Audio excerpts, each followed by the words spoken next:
Notre invité ce soir est Paul Nérin, référent en communication pour le Secours catholique de Guyane. Bonsoir Paul Nérin. Bonsoir Monsieur Nicholson Perdius.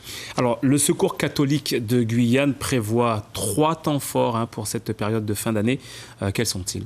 Alors, d'abord le coffret Frater Noël, nous l'avons intitulé Frater Noël.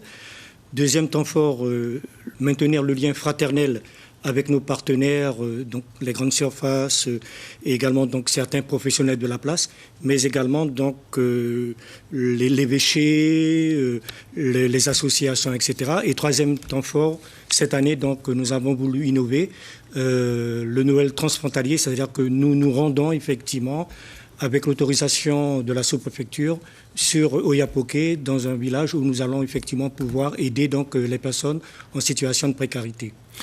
Preuve par les chiffres, Paul Nérin, que la crise sociale s'accentue en Guyane. Selon vos données, vous avez accompagné 4000 personnes en 2019. En 2020, le chiffre est multiplié par 3. Vous avez accompagné 12 000 personnes, une hausse exceptionnelle. Comment avez-vous fait pour répondre à la demande importante ? Eh bien, grâce au national, le secours national, le secours catholique national, nous avons pu effectivement avoir dès le début donc de cette crise sanitaire un certain nombre donc de dotations en chèques service.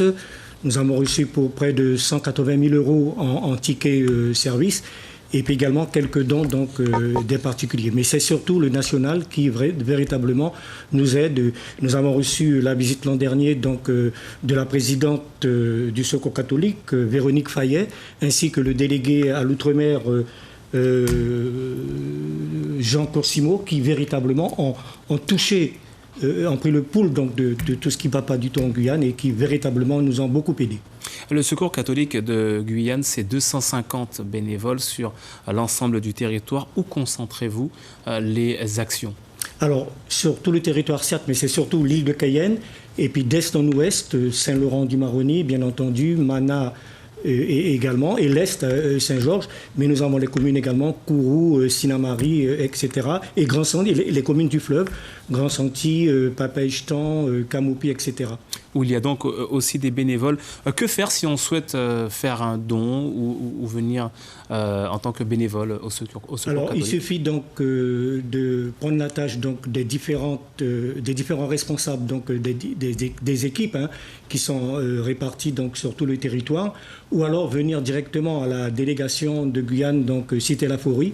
Le téléphone, c'est le 05 94 28 75 50.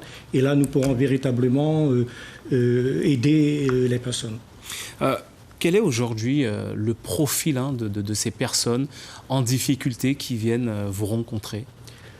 Alors, la crise sanitaire nous a montré qu'il y a beaucoup de pauvreté en Guyane. On a été surpris de voir arriver donc, des personnes âgées qu'on ne voyait pas arriver, des personnes âgées, beaucoup d'étrangers, bien entendu, et nous sommes là pour les aider. Et également donc, des jeunes qui ont perdu leur emploi et des mères de famille. Certaines sont la monoparentale et véritablement qui ont des soucis pour jeunes d'être debout, ils n'arrivent même pas à payer leur loyer, etc. Donc ils viennent, nous leur donnons donc des coffrets alimentaires, etc. Nous les aidons, voilà.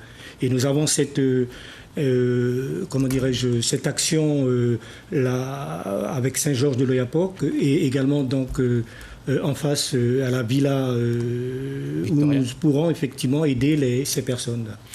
Paul Nérin, on vous remercie d'avoir répondu à notre invitation ce soir. Donc le Secours catholique qui continue donc à œuvrer, notamment avec ces 3 temps forts prévus pour cette fin d'année, cette période de fête.